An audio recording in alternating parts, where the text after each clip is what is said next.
शान्ताकारं भुजगशयनं पद्मनाभं सुरेशं विश्वाधारं गगनसदृशं मेघवर्णं शुभांगम् लक्ष्मीकान्तं कमलनयनं योगिधृध्यानगम्यं वन्दे विष्णुं भवभयहरं सर्वलोकैकनाथम् मेघश्यामं पीतकौशेयवासं श्रीवत्साङ्कं कौस्तुभोद्भासिताङ्गम्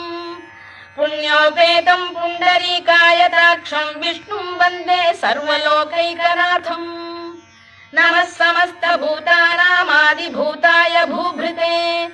अनेकरूपरूपाय विष्णवे प्रभविष्णवे सशङ्खचक्रं सकिरीटकुण्डलं सपीतवस्त्रं सरसीरुहेक्षणं सहारवक्षस्थलशोभिकौस्तुभं नमामि विष्णुं शिरसा चतुर्भुजम् छायायां पारिजातस्य हेमसिंहासनोपरि